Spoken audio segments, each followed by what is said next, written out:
here we've got the Pilgrim's Way, which runs through this area.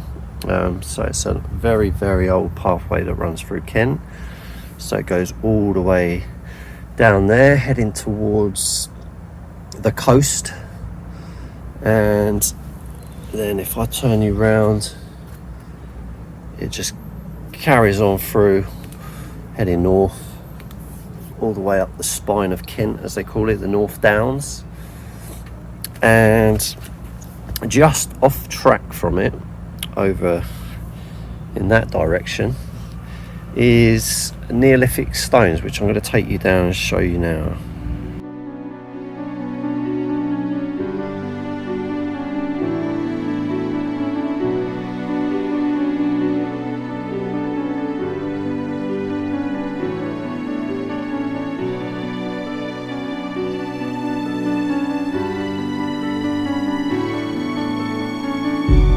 Okay, so this is the area that I'm on about.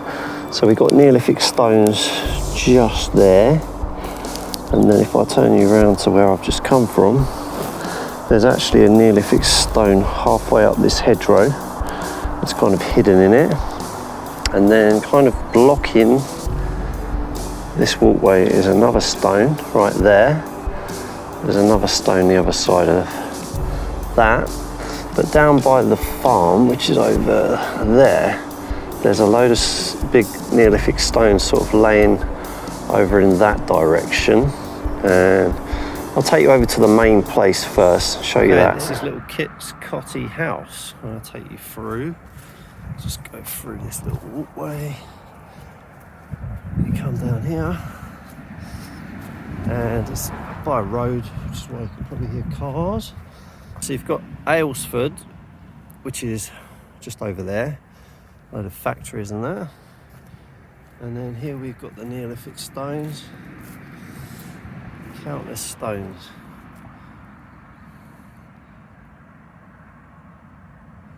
The countless stones.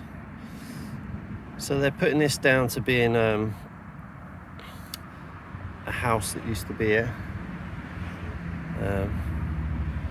I don't believe that too much. But that's what they're saying. So it's 6,000 years old, roughly. You can read all this bit here. I'm not going to read it all out. If you want to pause it, so there's that. First farmer. That bit there. And that's it. Please take care exploring the site.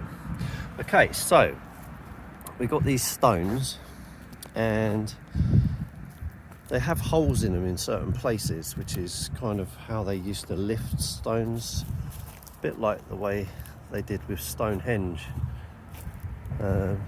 These big Neolithic stones, you'll find like there's big holes that go through where they used to put stuff into them. I guess they used to prop them up. Like you see this one here, they used to prop them up and then get them up somehow, but they had to carve certain shapes into the sides of them.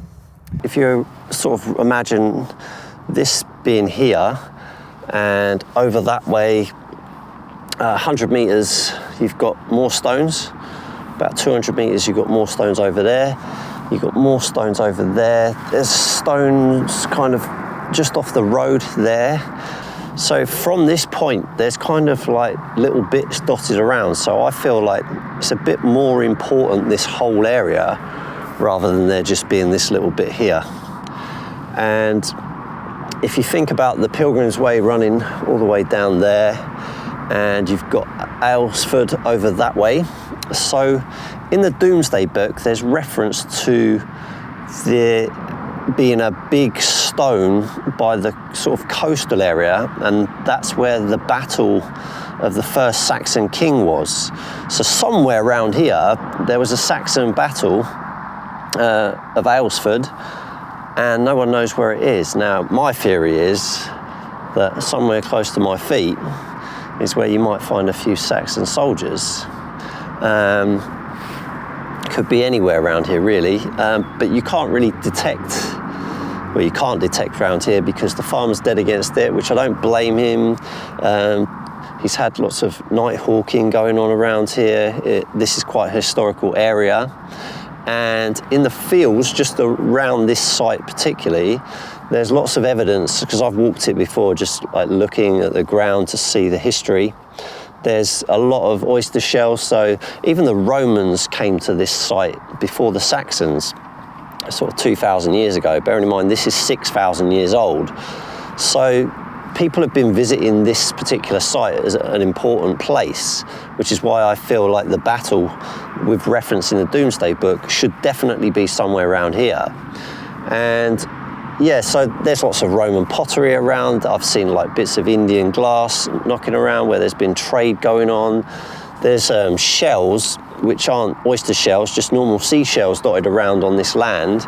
And sort of the coast, I imagine back then, would have come in further, because it kind of stops like over there at the minute. But if you look at the way the land flows, I imagine like the sea used to come in and sort of end like flowing into this channel here. And this is the reference that they're giving to being the stones by the coastline. And further down that way, there's more farmland, and I've asked the farmers before around this area, and no one wants anyone metal detecting around here, which is a shame, because I would love to be looking for these Saxon battle grounds, finding all kinds of relics to do with that. Some historical value in it, being able to pinpoint exactly where the battle was. But yeah, it's kind of tough one. Archaeologists can't do anything. I don't think they've ever dug this area either. This has just been left. Obviously they can't move these stones. It would take a lot of work to get these shifted. So there's no disturbance happened here for 6,000 years. I mean, this has all fallen in. But under here, God knows what's under here. Could be a tomb under here. Could be all kinds of stuff. We'll never know. Well, not in my lifetime anyway.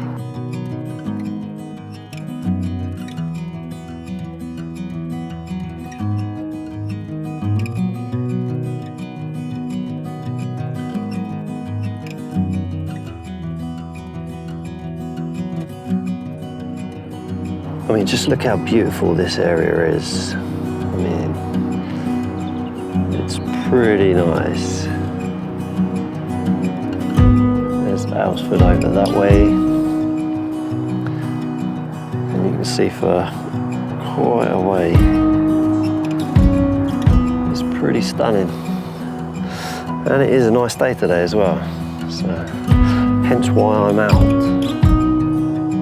So yeah, the Kitskotty is just there, look. And this field has got a lot of Roman activity. I've looked on it before, it's got cropped down at the minute. But there's definite signs, I'll show you real quick. Like all over this place, you'll see like this stuff's everywhere. There's oyster shells all over the place. Like I say, when this has been farmed, I've been through it a lot. So the North Downs running down here, and you've got a stone over there, stones there. I'm going to go down to the farm, see if we can have a look at the stones by the farmhouse. I mean, could you just imagine a load of Saxons turning up here on their horses and being like, come on then, let's have it. It's crazy to think that that went on around here. Yeah, insane. I'm literally just walking along the edge of the field. I just wanted to show you. So like, there we go, oyster shell. And I've only just started looking. Oh look, bit of clay pipe. Oyster shells. I think everyone's been here for sort of thousands of years. Yeah, when you actually do look around this area, when you're allowed to walk across the field, you'll just see stuff everywhere. There is stuff all over it. That's a bit of slate. But there we go. There we go, look at that. That is actually ancient glass. It's amazing. It's all here. It's all here. There we go, another one. Another oyster shell. I've hardly moved yet. There's bits of pottery I can see. Another oyster shell just over there, look. Another oyster shell here. And I'm on the edge of the field. You literally, look, another oyster shell there, another oyster shell there. More Roman tile, look. Roman tile, Roman tile. Yeah, I imagine there's all kinds of stuff around this area, to be honest. It is a shame that so many people ruin the hobby and put all the farmers off.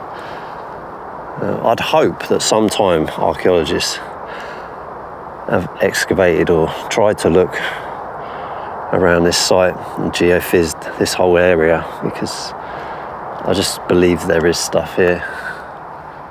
There has to be. More oyster shell. Look at this one. And like I say, I'm literally just on the edge, and they're everywhere.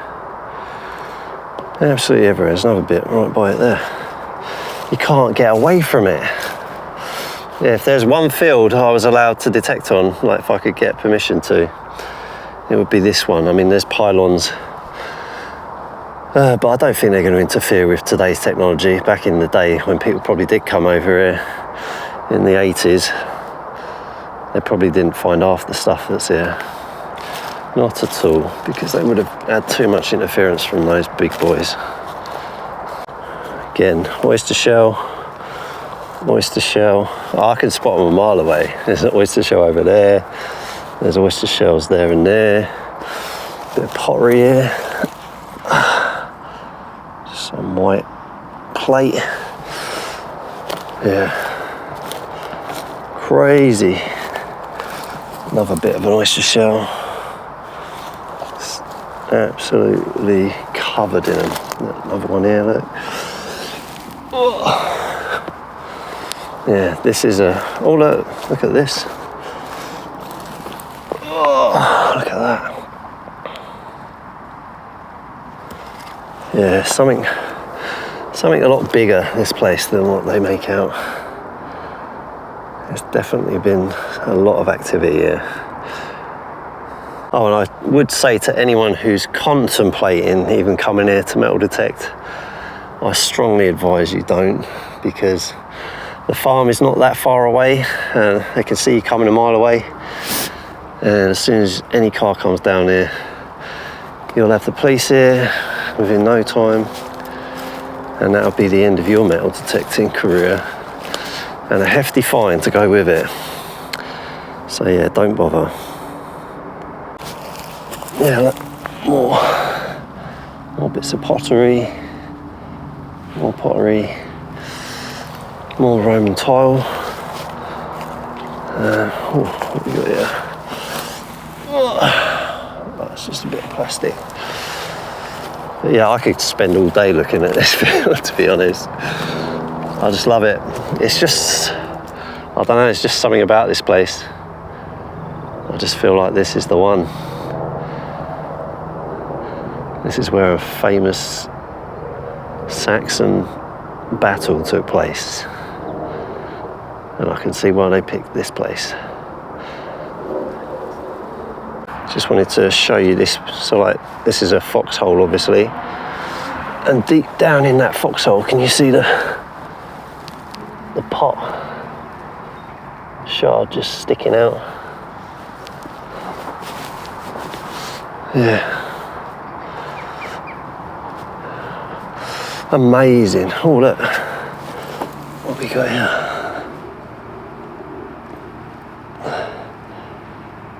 Probably a wine bottle. Right. Anyway. Let's carry on. Do you know when I was saying about there being other shells here? It's not just oyster shells. There's actually seashells, like, around this area. There's evidence there, and I've seen loads of different types as well. It's not just this. There's all kinds of seashells around here, which makes me think that, like I say, because you've got like white cliffs here, I just imagine the shoreline used to come in here and sort of wash in and out in this dip and go back out again. Thousands of years ago. Thousands. There's a lot of foxes and stuff around here. Hello, Mr. B. Oh, spotted another bit of glass. Big chunky bit of purple. It's got like a weird purple to it, you see? It's got like hexagon shapes to it. Sweet. Right, I'm going to have a little walk around the edge again, right over just along there. If I see anything cool, I'll show you. Okay, so just on walking one section of the side of the field, we've come up with this big bit of black glass, nice bit of blue glass, shells, sort of mirrored glass, more mirrored glass, oysters, some sort of weird pot, top of some sort of little glass vase, more oyster shells, ancient mirror glass, more mirror glass, a bottle with 20 written on the bottom of it. This bit's pretty cool. Look at the blue. I don't know if you can see that. Look at that.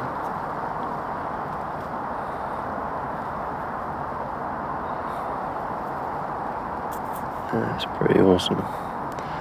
See how that? It's like the handle of something. Another handle to a pot. Yeah, and that's just walking up one little section on the side of the field.